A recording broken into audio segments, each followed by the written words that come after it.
Hello everyone, and welcome again to the International Online Crime Festival hosted by the one and only crime fiction culture magazine in Turkey, 221B. Today we have Mr. Arne Dahl and Ms. Gülce Başer as our guests. Arne Dahl is a prominent and award-winning Swedish crime writer, as you all know, and also a literary critic. And Ms. Gülce Başer is also an award-winning Turkish crime writer. Today, Arne Dahl and Gülce Başer will have a lovely conversation about crime fiction, TV series, and more. Have a good talk. Thank you. Thank you very much. First of all, welcome. I'm pleased to meet you. I had your books. Thanks.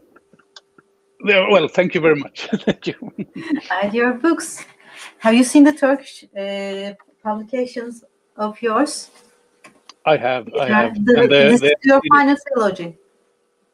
I'm very happy about them. They're really beautiful books. I like the books as well. And the books. Okay, good.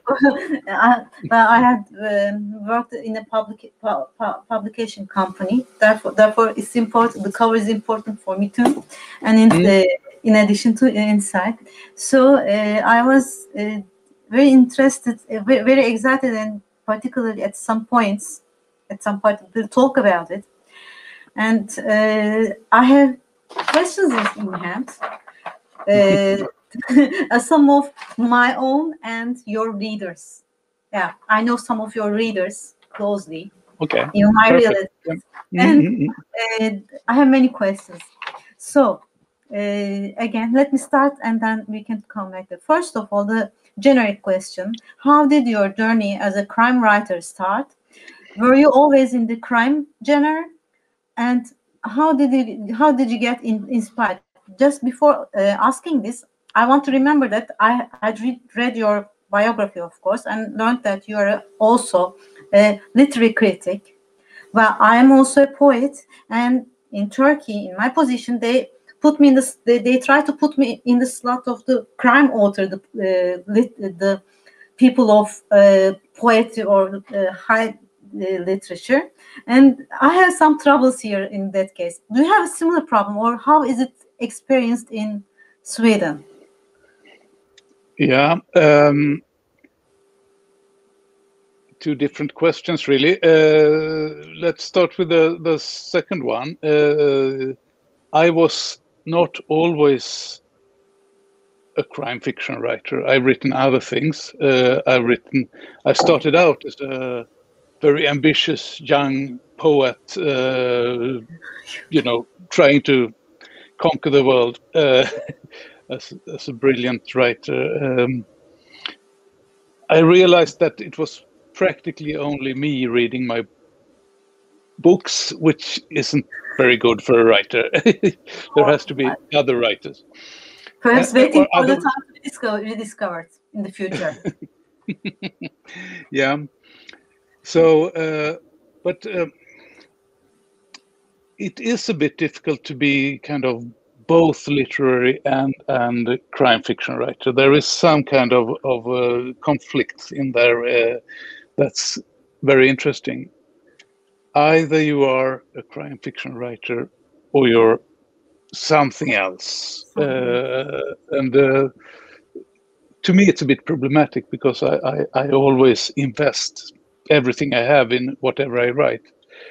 And for me, crime fiction was just a way of getting a lot of stuff for free. You get the questions of life and death. You get the questions of right and wrong, good and bad. You get all these questions for free. And you can write also in a genre that is actually being read by a lot of people. So that's right. Yeah. And we have the case of Julian Barnes as well. He is a good author, perfect author, and also a criminal author. Yeah.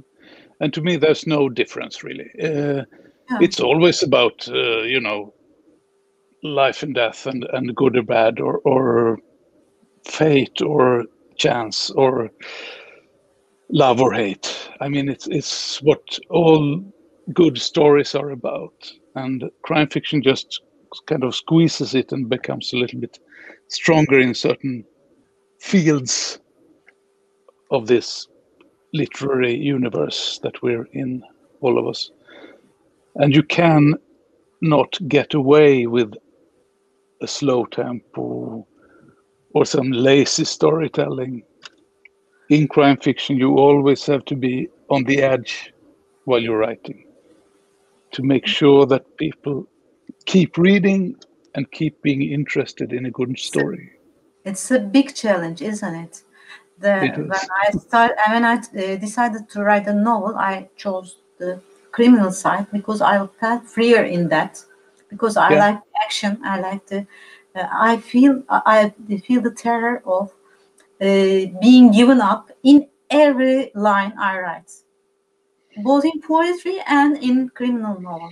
That's why I started for criminal novels. Actually, I think this is a similar case for you too. It is exactly the same. Whatever you write, you put all your energy in it and all your power as a writer. Yeah, and it doesn't matter what genre it is. It just happens to be that I turned out to be very interested in solving crimes, solving mysteries. But every kind of literature is in a way about some kind of mystery being exposed. That's storytelling, really. So Turkish critic had told me that when I had written my first novel, I felt ashamed to bring it to him because he is a very important literary critic, and he asked my novel, and I said it's just a criminal novel, and he said, how can you say this? The Name of the Rose is also a criminal novel, you know, he said. Then I realized that he was right. In fact, criminal novel is a really novel, a really important genre because it confronts the people with their reality.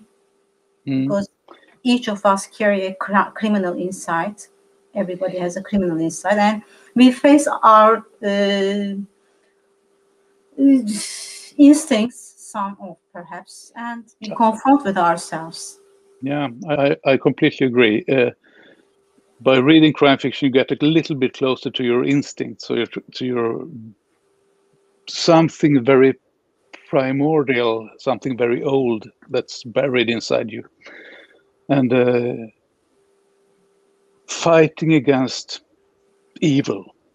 Yes, it's such a fundamental thing in all our lives and all our history, and the evolution of mankind is fighting the evil, and that way I always feel that I'm pretty close to the core of the human soul, if you like, when you're writing crime fiction, because you're always there in very fundamental things. It's about civilization against barbarity, perhaps. It's about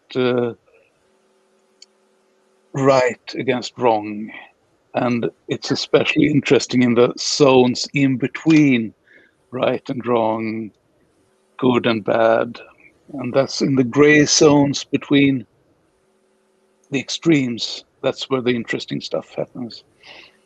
Actually, each crime is makes person turn back to the initial crime with Habil and Kabil, with killing his brother. I don't know. Yeah. I know what you mean. Yeah. And we kind of, in a way, repeat these ancient myths and the ancient stories about, who killed my father. I need to kill my brother. How do I rob this woman from this bad guy? So it's very, very fundamental, and I thought when I started writing crime fiction that I'm not going to do this for a long time. It's a little bit shallow genre, but then I realized that it's not. It's not. I like this very much. It's part of my heart nowadays. solving mysteries, getting to the truth, removing all the bullshit, so to say, and get to the core and the truth of everything. Get to clean and feeling that being forgiven. Indeed, that very much too. Yeah. So, yeah, I think both you and me have experienced that this genre gets to you a little bit. You can't get away from it. You can write other things, and you can like going in a philosophical direction or in a poetic direction. But you tend, at least I tend, to get back to this genre because there is something fundamental about it. It's bringing us back to our roots as human beings in a way. I will turn back to this issue because it might, in fact, at this moment, I decided to make a written reportage with you because I'd like to, in the future, talk with you about the scapegoat. Okay. But now let me go because I have questions and I have to ask other questions to you. Of course, they are yes. waiting for me to, because your readers are waiting for your answers. And second question was, they said that this is not my question, but it's very important, and I have the addition for that. You write quite deep and three-dimensional characters. You also have an ability to keep all the threads of the plot together. How does this process of writing a novel work? How do you write these things? I mean, keeping the perhaps in the action and deep characters. This is important, really. Yes, it is. I'd say that crime fiction is very much about a balance between different things. It's about a balance between action and existential questions. It's a balance between solving a mystery and getting to know people, characters deeply. So whenever one of these things get the upper hand of the story, it kind of loses momentum. So you have to balance all the time the way things are distributed and the way the secrets are revealed in a certain sequence. And all of this is a question of balance. There are really big emotions involved in a crime fiction, but it has to be balanced against a structure that is well functioning. So you can't lose the structure and you can't lose the emotion. You have to keep all of this together. And to me, how do I do it? Yeah, well, I used to structure hard. I mean, really structure. I knew what every chapter was going to be about. In the last couple of books, the ones that you referred to earlier, my latest series, I stopped super composing things and wanted to, I compose 3-4 chapters ahead and see what happens. And then there's something new happening, and then I can use that to recompose the story. Yeah, and I lose the control somewhere. I lose the control in the 20th page at latest. Yeah. I mean, you have to stop. That's good. Yeah. You write with a certain energy, and then you have to stop and see, where am I now in this whole story? So it's become a little bit more improvised than it was before. I kind of, if I find a better road while writing, then I just take it and see where it leads me. So, but then of course, how do you come up with ideas? How do you get ideas for a story? Particularly the latest story, this trilogy, should have been demanding for you. It was a bit complicated, yeah. But lots of threads to keep track of, lots of things that need to be sewn together. and still keep the good tempo flowing, and still keep the characters being interesting, and still keep the big emotions. And to keep all this working together, it's kind of complicated, and it really takes a lot of energy. Yeah, you should have been some isolated for this trilogy, I think. I have partly been isolated while writing the most important scenes. Yeah, not so much lately. So it's an interesting process, but you really have. You can't sit in a room with other people. You can't have music. You can't have the news or the television going on. It has to be a bubble. Yeah, and the thing is that I think you stopped at the 20th page of the second book, the second one, and said to yourself, "What am I going to do now?" It's like, because there you had to do something in the almost beginning or in the first. Oh my God, I lost the scene. We are waiting for Mr. Dahl to come back.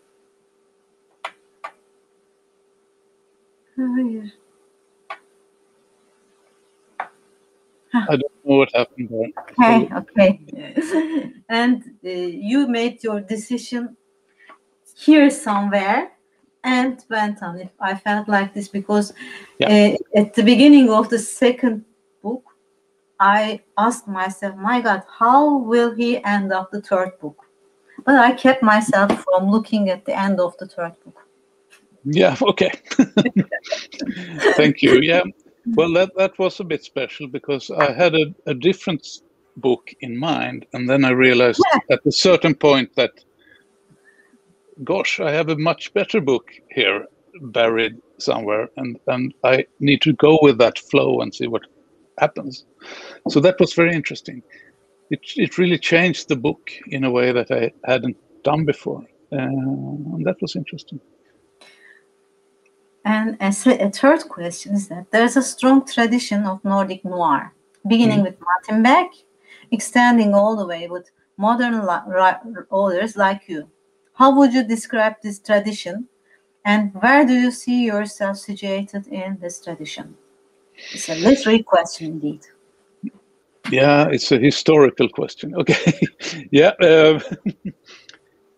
And it's difficult to write yourself into a history, but as you said, it started off as a genre combining journalism and political questions with Sjöwall Wahl and Martin Beck, and this was kind of the main road through Swedish crime fiction. And then we had Henning Mankell, and then perhaps I was the third generation, and we had Stieg Larsson, of course, too. It was also a fine book. Yeah. That was a bit sad, of course, that he died so early. But for a very long time, this was the main road of Swedish crime fiction. It was realistic, it was kind of hard-boiled, it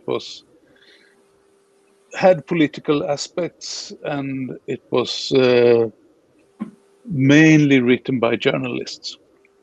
So there was some kind of journalistic prose. And I'm part of this, except that I don't come from journalism. I kind of come from literature. Yeah. So I'm probably, if you're going to look at it from a historical perspective, a little bit more literary than most of my colleagues on this main road. Then there are other roads as well, smaller roads or bigger ones that are either more commercial or more literary. well, it's difficult to be more literary than me, but that's a joke. But, well, Edgar Allan Poe maybe may challenge you as the launcher of the genre. So but nowadays, of course, your characters are intellectuals, actually. For example, in Turkey, you cannot imagine a police cop to be intellectual, because Turkish cops are never intellectual, or very, very seldom. I mean, 1 in 1,000. The proportion is very low. But I think really Sweden and Turkey are two different worlds. And in a way, yes, of course. Two different lives. Because Sweden, you are you're a country of a welfare state. We have never experienced any welfare state position, for example. Yeah. Also, well, the whole Swedish society of the 20th century is centered around this welfare state idea. And it was real since till 1970s. Yeah. This is experienced in Europe. The welfare state is a European term, in my opinion, not American. No, I think maybe you're right. Yes, but yes, of course it's different, and maybe that's also the part of the charm of reading books from other countries and other cultures, and especially if there is this image of Sweden being the ultimate welfare state, where everything works good in a way, then it's perhaps interesting to read about how there are so many faults and so many dark corners also in our society, also in the society that could be seen as a perfect welfare state, but it's not. And I think our crime fiction kind of says that too. But it's also a defense of the welfare state in a way. It's a defense of democracy and the stuff that we consider to be important. We'll turn back to this because about 2 or 3 years ago, I had been in a poetry translation workshop with Swedish poets, and one of my friends had explained me that the Sweden is not the Sweden that you know.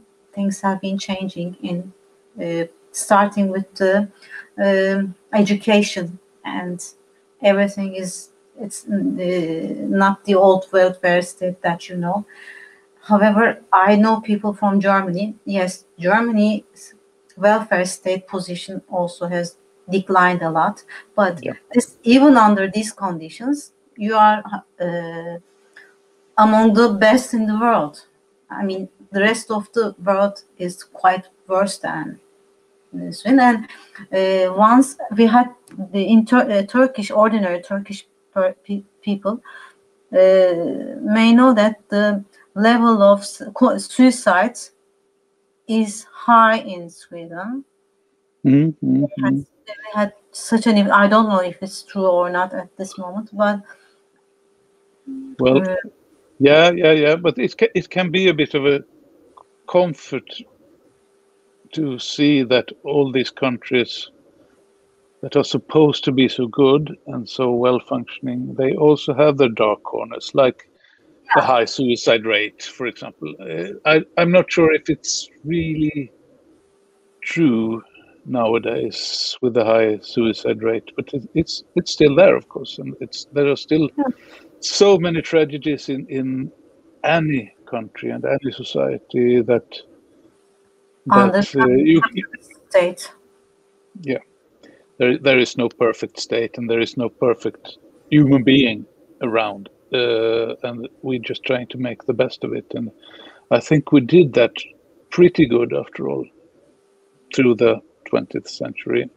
And I know what the poet you talked to meant. It's changing quite a lot, but we still I think we still have the same kind of basic values that are kind of common for the Swedish society, after all. Hopefully, there should be. There should be a hope that the humanly beliefs and hopes and principles still survive somewhere. Yeah.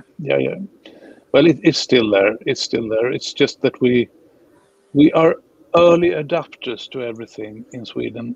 As soon as there's a new iPhone, we go for it. And as soon as books turn into audiobooks, we go for it. We're very, very fast, and we don't have a defense system against new stuff. We just go for it immediately. And that could be a problem. I know Germany, for example, has a more defensive strategy. More conservative, yeah. More conservative, yeah. But they still have they also are behind audiobooks, and they walk on the street with their handies. And there's a joke in Germany. This German people are very loyal to their language, mother tongue. But yes, the name of GSM apparatus is handy there, which is originally an English word. Not handy, but handy. They do themselves as well.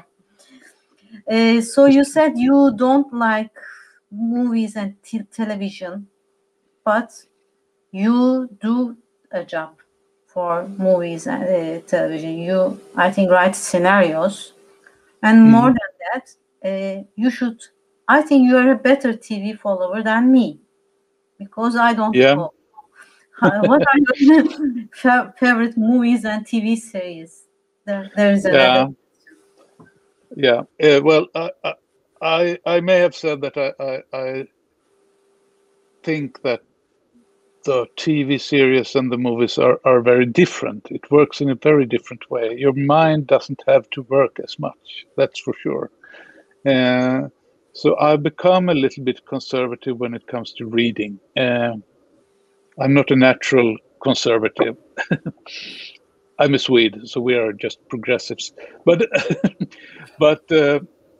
when it comes to reading, I become a little bit conservative, because I think what these letters do on a page in a book is something quite unique. There's nothing like it.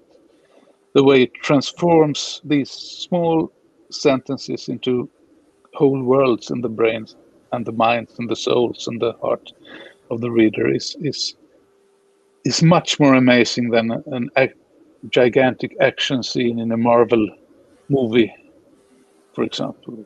It's so much more powerful. So I like the book more than I've ever liked the book, really. But there are movies and TV series that should be, because you're writing them. So yeah. I think there is a tradition or a transition of TV series, especially TV series. Movies is a different thing, but TV series, they are getting much better because the writer has more and more to say about it. It's not just created by a team of producers. It's written by authors more and more. Yeah, more and more, at least. The movies, on the other hand, are getting more and more formalized. This is my opinion. And but TV series, they are getting better and better and closer to literature, I think. So you don't tell your favorite movies or TV series for us. Your readers are curious. Which series does Mr. Dahl watch? This is a very good one that I see right now. It's called Arne Dahl. Well, I have a couple of favorite TV series through the ages, and from, let's say, The Wire to True Detective on that are really good. The first season of True Detective a couple of years ago was an amazing series. But this one is also good. It's about the early books. It's the A unit, the Swedish elite force that are involved in solving very difficult crimes. And you're... Yeah, well, that's it. So when it comes to saying the best, I like, for example, an English TV series that's called Line of Duty. That's really good. Good writing, good surprise element, fantastic acting. So we can do this forever. But so I like TV series. I like movies, but I like books more. More than, yeah. Yeah. By the way, your curious readers would like to know why you stopped writing Europol series. Yeah. This is a pure reader question, as you can imagine. Yeah. Well, I've written 3 series really, and I recently, I mean, the other day, yesterday, I stopped writing book number 5 in the last series, or the latest series. And these are 3 episodes in my life, really. The first one, the Inter-Crime series, the one that became a TV series, that was right on this main road of Swedish crime fiction. It was political, it was a collective, a team of police officers working. It was a lot about how international crime affects a nation like Sweden, a small nation. And then I got more interested in the big crimes, the organized crimes of Europe or the world. And that became the Europol series, the OPCOP series, which you haven't had translated in Turkey yet. No. And then came this third. It's a German. Yeah. I've written, so the book I wrote or finished 2 days ago was my 20th book. So I've written 20 books of crime fiction, which is much. And that was number 5 in this series, and I think it's going to be the last one in Europol series. So we are expecting a book of Europol series from you next. Well, I'm not sure about that. Maybe I will return to that eventually. Mm-hmm. I think I got a little bit tired of politics, actually. I mean, it was always some kind of political theme in my books, and in this latest series, the one about Sam Berger and Molly Bloom, it's the political element is reduced, and it's more about very exciting stories. Oh, strange stories, surprising stories, big turns and twists, and I thought it was supposed to be a little bit more psychological thriller kind of stories. But they also, as you may have noticed, turned into, if not political, at least contemporary stories about what's happening in Europe today. In fact, everything is political, in my opinion, because half of our psychology is shaped by the political and social conditions we live under. So there is no exactly.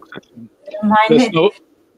I completely agree. There's no psychology without sociology. So it's very it's fundamental, and we can't pretend that we can return to a Agatha Christie world where nothing is political, and also it was political, you know, because it was a little bit more political than you thought. Yeah, at the time, but it's not.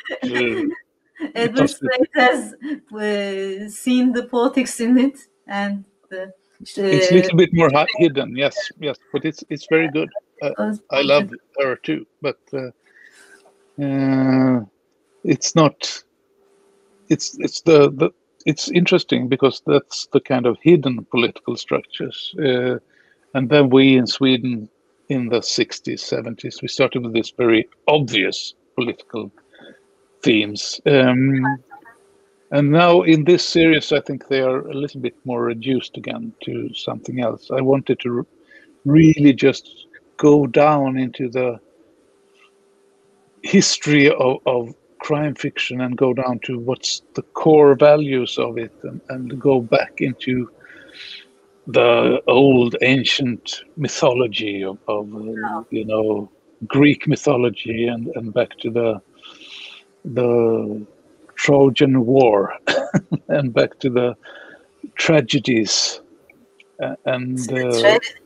I'd like to see something humanly, and I'd like to see the impact of macro politics on the single human beings in novels, because I think when they call something political, this is ignored. In fact, we are the victims of the policies, or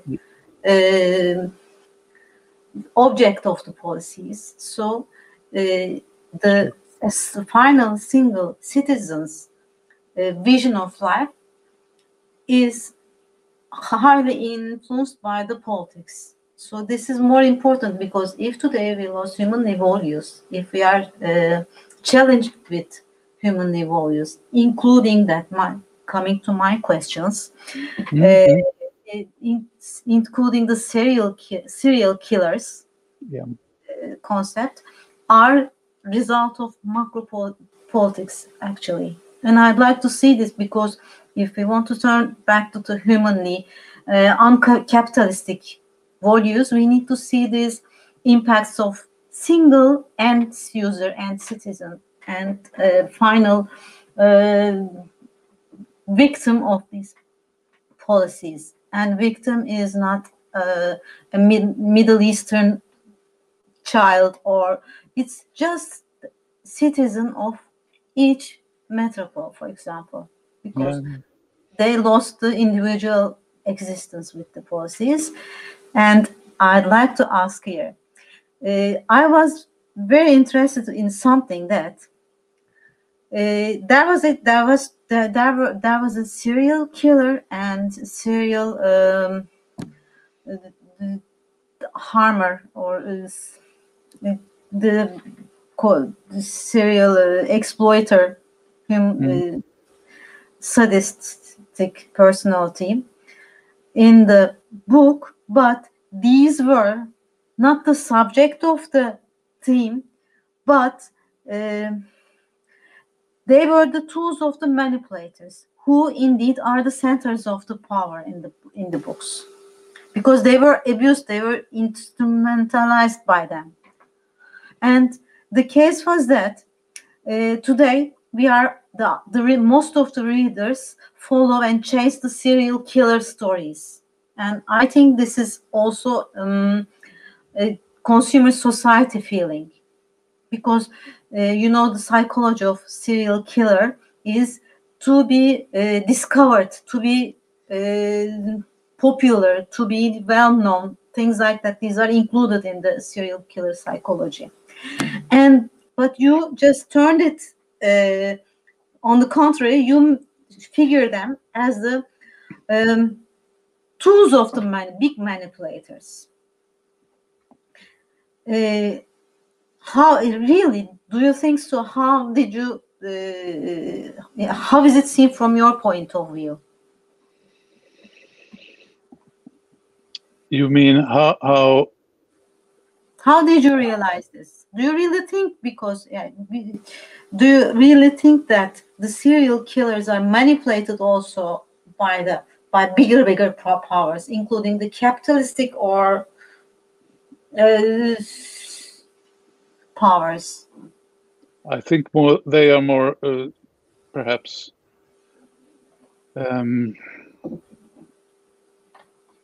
if you look at it, they are more of one personification of power. They are all the powers that are directed to you as a small citizen in any nation, really. Can be different kinds of power, and it looks different, and so on. But the serial killer is somebody who whatever their motives are,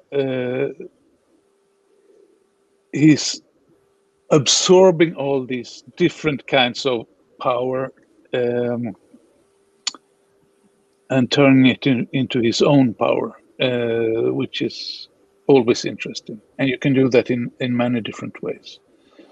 And the serial killer in itself is also a very usable character, because it's not only about the past, it's not only about solving crimes in the past, it's also about what's going to happen next, who is the next victim. So technically it's a very good character, and it's very difficult to avoid it. But ideologically or psychologically, it's also very interesting, because it's somebody who gets all these power radiations that are beamed upon us as citizens, and just turns it into his own power, and goes out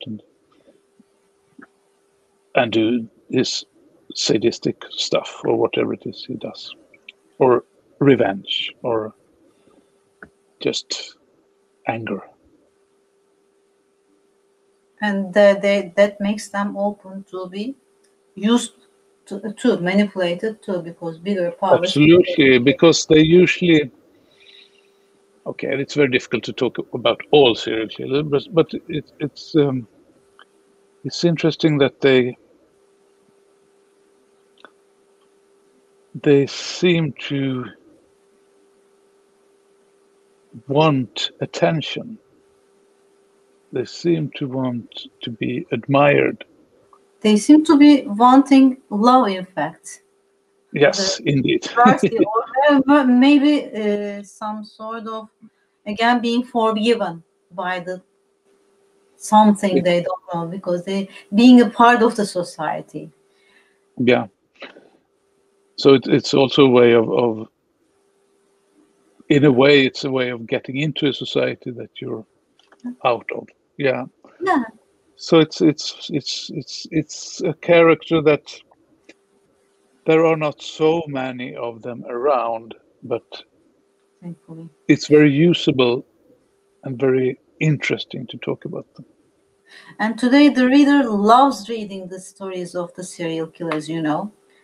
Do you think I find this, in fact, dangerous? Because if everybody wants to read serial killers, that means everybody wants to be a part of, maybe everybody, I mean, you are what you read, in fact. And maybe the tendency to become a serial killer has increased. Or maybe on the contrary, it's an increased will of stopping evil. That could be the interest. That's also because the more we see, the more we get. Today we get all the news in our telephones, and everything that's happening is there. And news are usually bad news. There are not so many good news really that you get. Good news are advertisements, as once Gülce has said. Exactly. So you feel as a citizen of the world that the crimes and the evil is getting closer and closer and closer, because you have it like this in your face all the time. The bad things in politics and in crimes and in everything, it's coming so close. So maybe you want to stop it. And maybe that's also possible.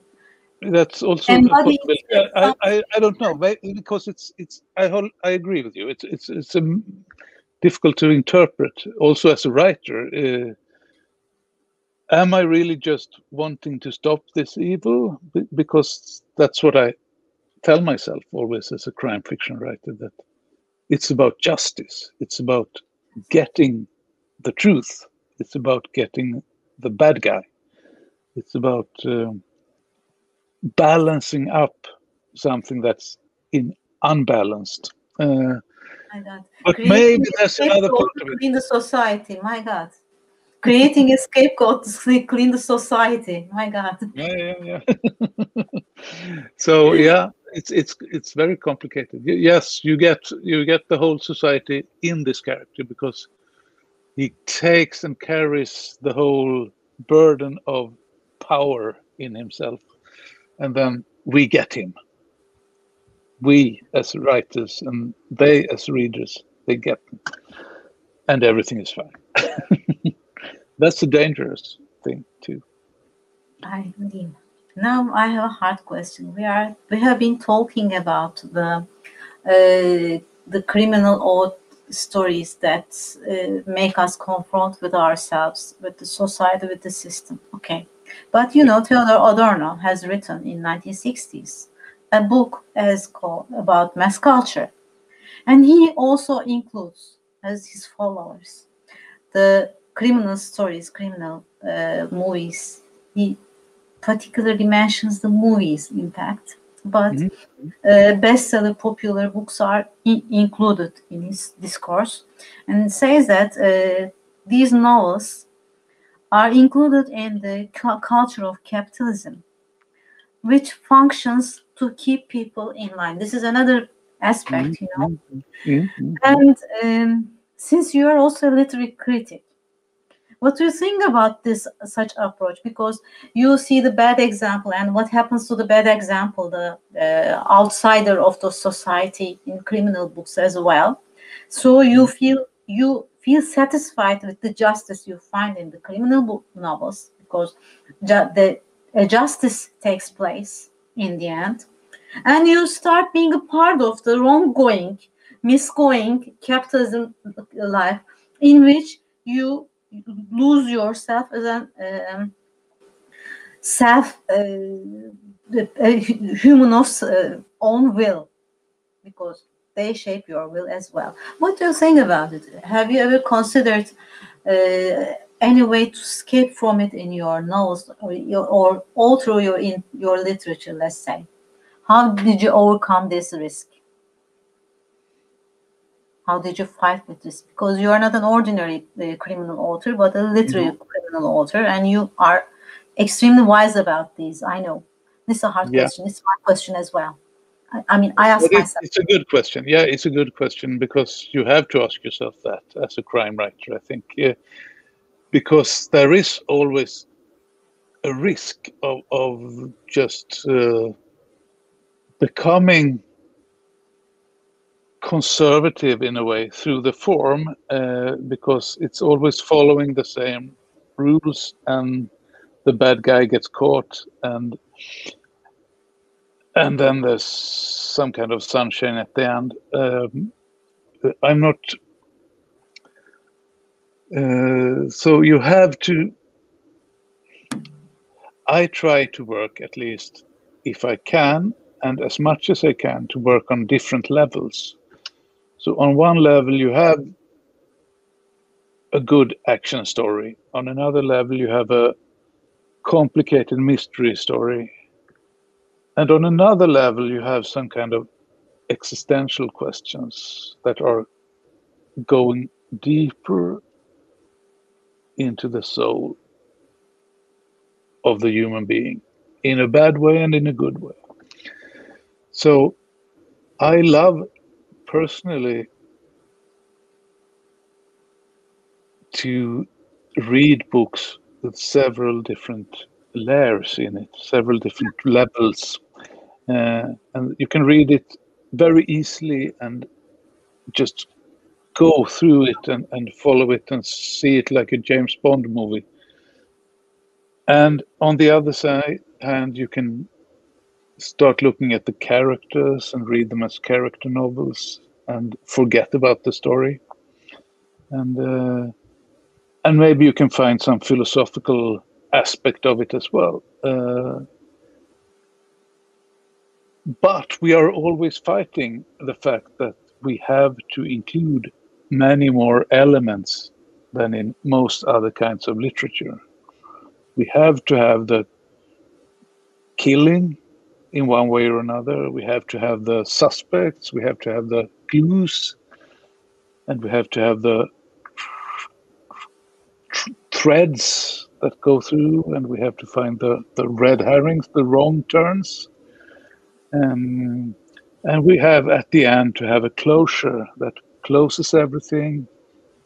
No mystery left. And it ends in a very good way. And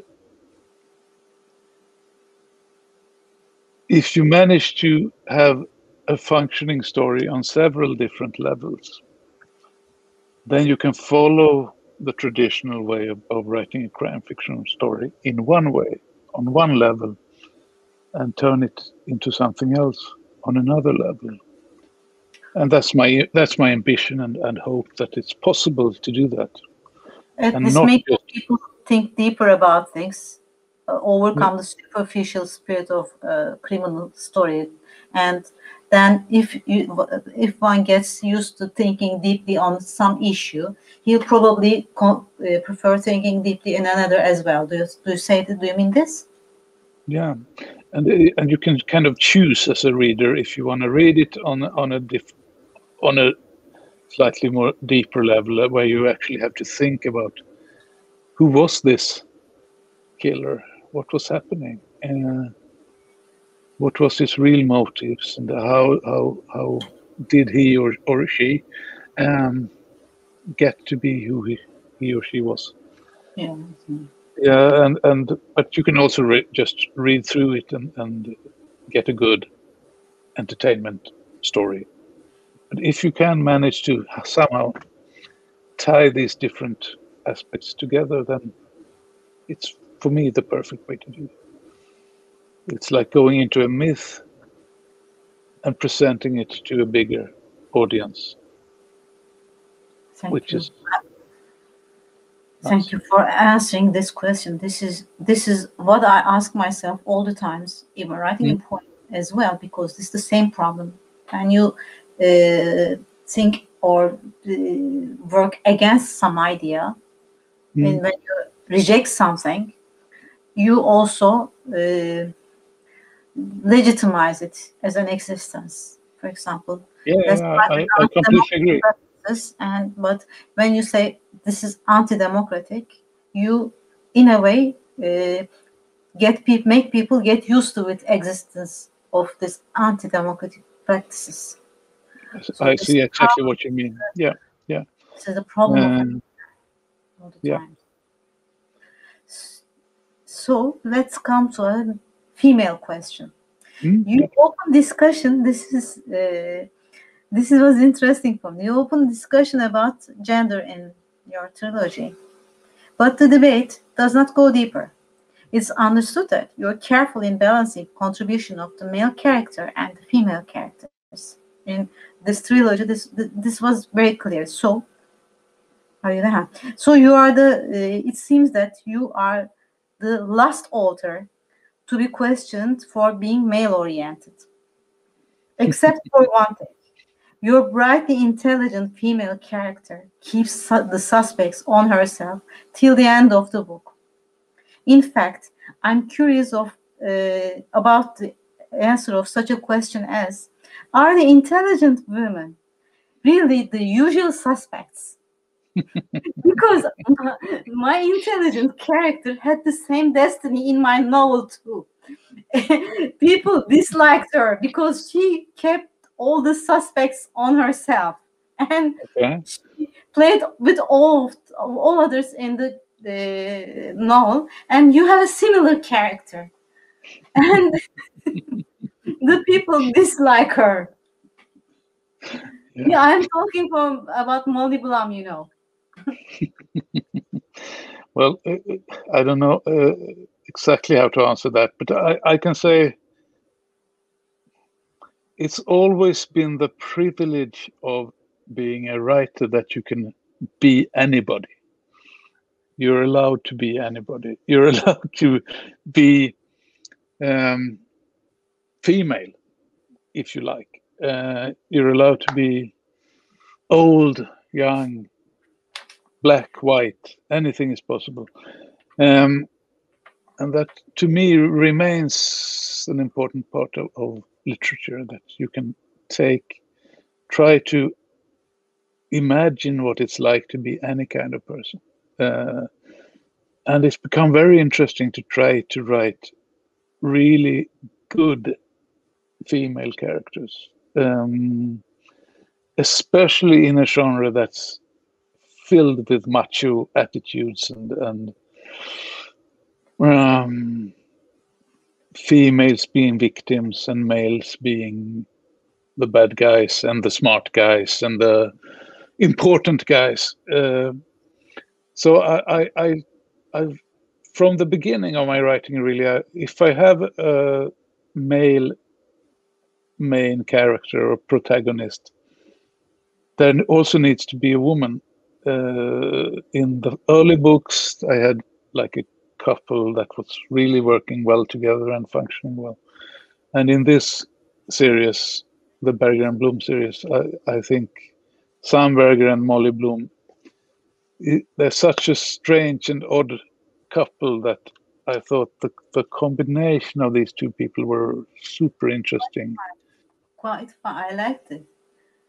But in Turkish serials, the intelligent women are mostly the dangerous and the negative characters. The women protagonists are mostly some less intelligent than the femme fatale. Okay, so when people meet a really intelligent woman, she's always under suspect. I myself suspected by writing her, my character. And also I see that is it same in your series? Is it same in Sweden as well? Do people get to feel suspect about very intelligent women? I think we have come a long way from that, but I think there's still an element of it. Absolutely. Yeah. We can't pretend that it's a society that is completely equal. It's not. There is still a lot of suspicion against strong, intelligent women, and that's unfortunately still so. But it's interesting with the crime fiction genre in Sweden now that last year more female writers wrote crime fiction than male writers. So in Turkey it's the same. Yeah. Is it the same? Yeah. Women authors and women poets are increasing in number, and they become more figurized. They become figures. They get to become stronger. Well, this age of the women, I think. It's definitely happening in Sweden. So that's interesting.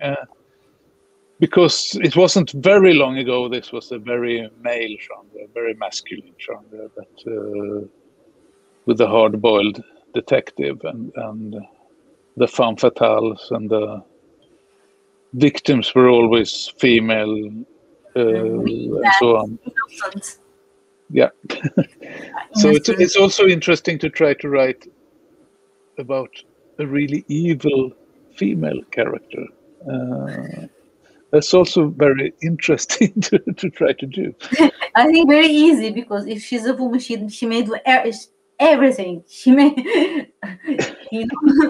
in Orientalism, there's the harem women who always make intriguing games. Okay. Yeah. Well, in the book number 2 of this 3 that you have in this series, I have a pretty nasty woman who is a killer, and that was interesting to write. That was really interesting. she was. Yeah. I feared from her myself. She was scary. Yeah. That's the one. Yeah. Short, black hair, you know. Yeah.